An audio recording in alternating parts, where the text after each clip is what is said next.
نحمدہ ونصلی علی رسولہ الکریم اما بعد اعوذ باللہ من الشیطان الرجیم بسم اللہ الرحمن الرحیم اللہم صلی علی محمد وعلی آل محمد کما صلیت علی ابراہیم وعلی آل ابراہیم انکا حمید مجید اللہم بارک علی محمد وعلی آل محمد کما بارکت علی ابراہیم وعلی آل ابراہیم انکا حمید مجید۔ اشفاق احمد ایک مشہور لکھاری گزرے ہیں۔ انہوں نے ایک مسئلہ بیان کیا کہ انہیں مسلمان میں اور مومن میں فرق معلوم نہیں تھا، تو انہوں نے ایک دیہاتی بابا جی سے، جو کہ گنے کی فصل کاٹ رہے تھے، ان سے یہ سوال کیا کہ مسلمان میں اور مومن میں کیا فرق ہے؟ تو بزرگ نے یہ جواب دیا کہ مسلمان وہ ہے جو اللہ کو مانتا ہے اور مومن وہ ہے جو اللہ کی مانتا ہے۔ سورۃ المجادلہ، جو کہ قرآن پاک کی 58 نمبر کی سورہ ہے، اس پر تفصیل سے روشنی ڈالیں گے۔ اس سورت کا نام المجادلہ بھی ہے اور المجادلہ بھی ہے، زبر اور زیر کے ساتھ پڑھی جاتی ہے۔ یہ لفظ پہلی ہی آیت کے لفظ تجادلوا کا ماخوذ ہے، چونکہ سورت کے آغاز میں اس خاتون کا ذکر آیا ہے جنہوں نے اپنے شوہر کا ذکر کر کے نبی پاک صلی اللہ علیہ وسلم کے پاس آ کر بار بار اصرار کیا تھا، جن سے کہ ان کی اور ان کے بچوں کی زندگی تباہ ہونے سے بچ جائے، اور اللہ تعالیٰ نے ان کے اس اصرار کو لفظ متاجلہ سے تعبیر فرمایا ہے، اس لیے ہی اس سورت کا نام قرار دیا گیا ہے مجادلہ۔ انہوں نے اس کو اگر مجادلہ پڑھا جائے زبر کے ساتھ تو اس کے معنی ہوں گے بحث و تکرار، اور مجادلہ پڑھا جائے زیر کے ساتھ تو معنی ہوں گے بحث و تکرار کرنے والی۔ کسی روایت میں اس امر کی تصریح نہیں کی گئی ہے کہ مجادلہ کا یہ واقعہ کب پیش آیا تھا،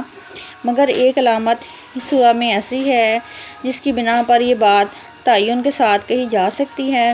کہ اس کا زمانہ نزول سورہ احزاب کا شوال 5 ہجری کے بعد کا ہے۔ سورہ احزاب میں اللہ تعالیٰ نے منہ بولے بیٹے کے حقیقی بیٹا ہونے کی نفی کرتے ہوئے صرف یہ ارشاد فرما کر چھوڑ دیا تھا کہ اللہ تعالیٰ نے ان بیویوں کو جن سے تم زہار کرتے ہو تمہاری مائیں نہیں بنا دیا ہے، مگر اس میں یہ نہیں بتایا گیا تھا کہ زہار کرنا کوئی گناہ یا جرم ہے، اور نہ یہ بتایا گیا تھا کہ اس فعل کا شرعی حکم کیا ہے، اور کیا خلاف بات ہے کہ اس سورہ میں زہار کا پورا قانون بیان فرما دیا گیا ہے۔ اس سے معلوم ہوتا ہے کہ یہ فعل احکام ان ہدایت کے بعد نازل ہوئے ہیں۔ اس سورہ میں مسلمانوں کو ان مختلف مسائل کے متعلق ہدایات دی گئی ہیں جو اس وقت درپیش تھے۔ آغاز سورہ سے 6 تک زہار شرعی احکام کے مطابق بتائے گئے ہیں،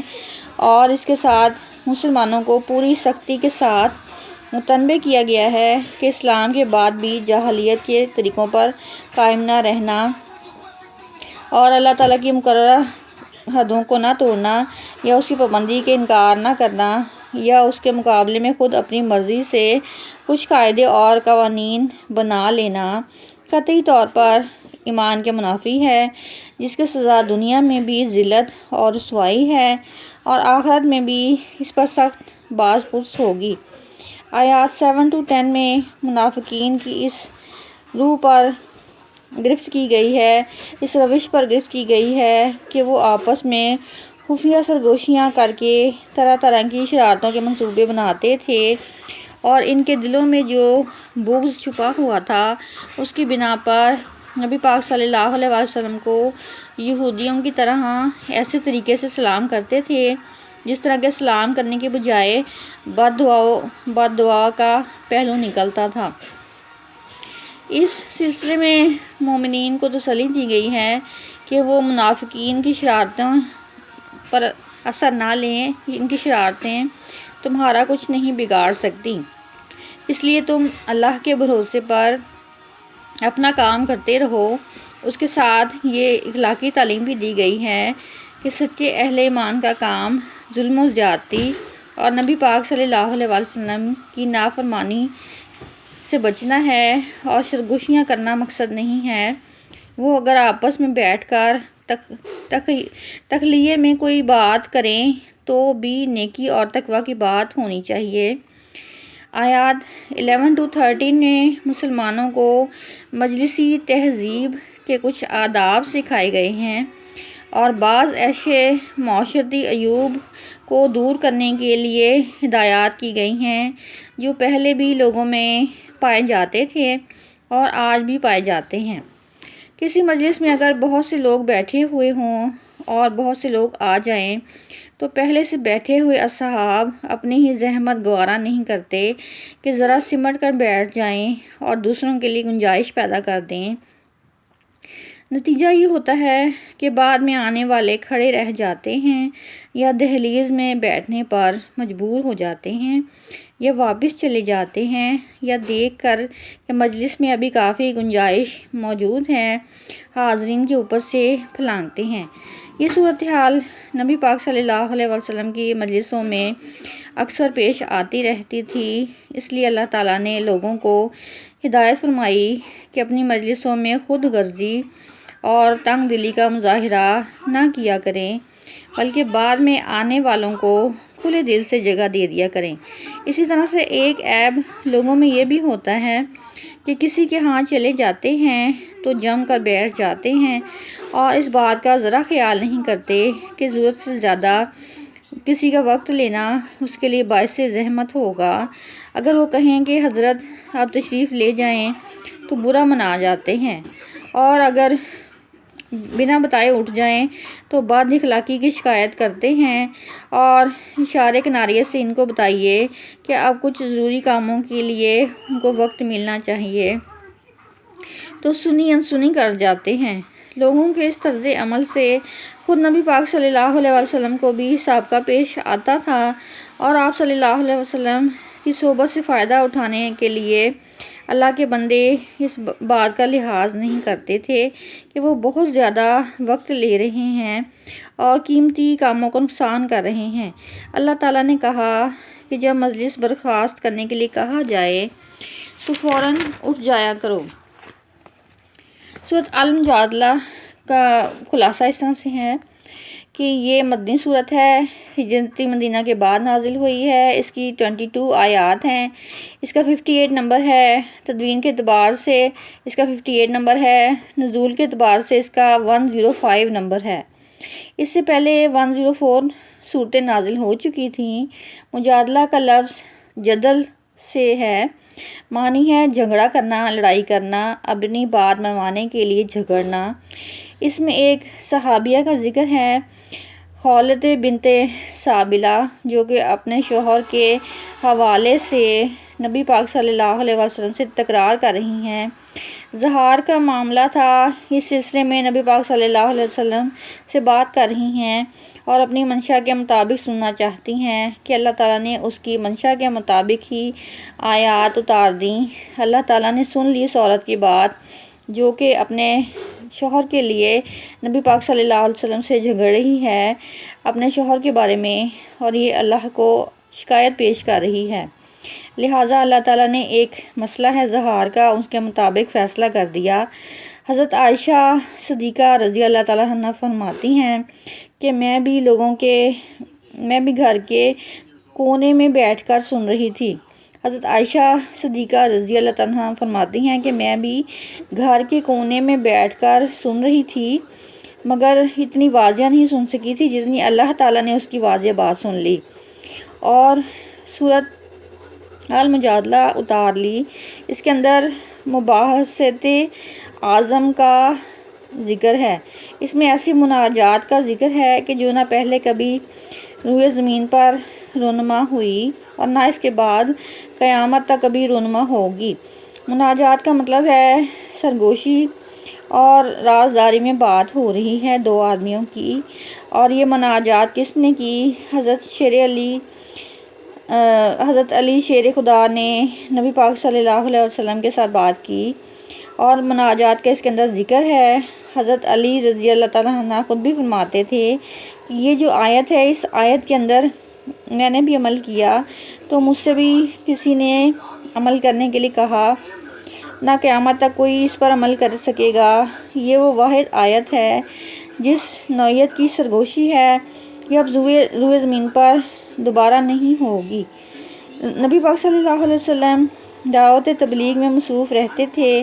تعلیم و تبلیغ تو اجتماعی اعمال آپ صلی اللہ علیہ وسلم اکثر امت کے ساتھ گزارتے، پھر ازواج مطہرات کو بھی وقت دینا ہوتا تھا۔ نبی پاک صلی اللہ علیہ وسلم سے لوگ پرائیویٹ بات کرنے کے لیے ٹائم لیتے کہ خصوصی بات کرنی ہے، پھر لوگ بھی لمبی باتیں کرتے۔ نبی پاک صلی اللہ علیہ وسلم کی طبیعت پر یہ بات گراں گزرتی کہ اگر اجتماعی بات ہو جائے تو اچھا ہے۔ پھر یہود منافقین شرارت کے طور پر بھی آپ صلی اللہ علیہ وسلم کو اکیلے میں لے جاتے، پھر لمبی بات کر کے آپ صلی اللہ علیہ وسلم کا وقت ضائع کرتے،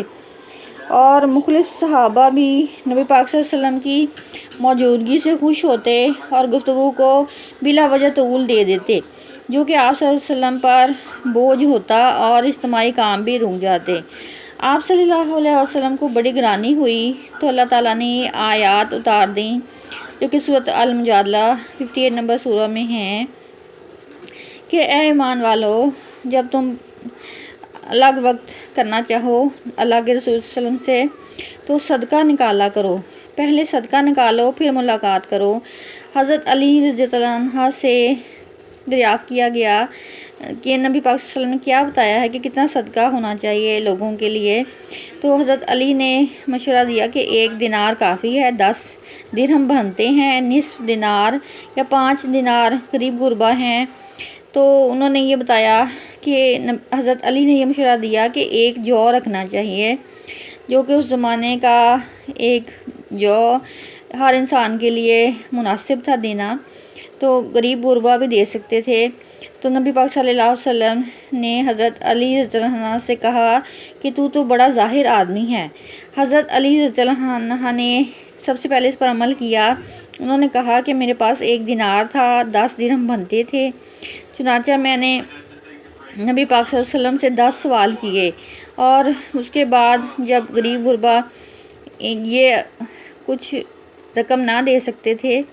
اور بعض اوقات وہ جو بھی نہ دے سکتے تھے، تو اللہ تعالیٰ نے رخصت دے دی ملاقات کے لیے کہ اگر وہ صدقہ نہیں دے سکتے تو نہ دیا کریں۔ مالدار مشرکین بخل کی وجہ سے رک گئے کہ ہمیں پیسہ خرچ نہ کرنا پڑے، وہ پیچھے ہٹ گئے۔ مخلص صحابہ رضی اللہ عنہ کی وجہ سے اللہ تعالیٰ نے اس حکم کو اٹھا لیا کہ بنا کسی ادائیگی کے بھی وہ نبی پاک صلی اللہ علیہ وسلم سے بات کر سکتے ہیں۔ حضرت علی رضی اللہ تعالیٰ عنہ نے فرمایا کہ میں واحد آدمی ہوں جس نے اس آیت پر عمل کیا۔ سورۃ المجادلہ کو پڑھنے کے کچھ فوائد ہیں۔ یہ 28ویں پارے کے اندر موجود ہے۔ 58 نمبر کی صورت ہے۔ ایسا مریض جس کے علاج سے اہل خانہ مایوس ہو چکے ہوں، اس کے لیے بعد نماز عصر باوضو سورۃ المجادلہ کو 3 بار پڑھ کر مریض پر پھونکیں۔ یہ عمل 40 روز تک کریں تو انشاءاللہ مریض کو فائدہ ہوگا۔ اس کا پڑھنے کا دوسرا فائدہ یہ ہے کہ اگر 2 شخص یا 2 قوموں میں بے اتفاقی ہو اور کسی طرح صلح نہ ہو سکے تو اس صورت کو 3 مرتبہ خاک قبر پر پڑھ کر دشمن کی طرف اچھالیں تو انشاءاللہ دونوں میں صلح ہو جائے گی۔ اس صورت کو پڑھنے کا تیسرا فائدہ یہ ہے کہ اگر بیمار کے پاس پڑھی جائے تو اس کو نیند اور سکون حاصل ہوگا، اور اگر لکھ کر گلا اور اناج میں رکھ دی جائے تو اس میں کوئی بگاڑ پیدا نہ ہو سکے گا اور کسی قسم کا کیڑا اسے نقصان نہ پہنچا سکے گا اور گلا محفوظ رہے گا۔ وآخر دعوانا ان الحمدللہ رب العالمین۔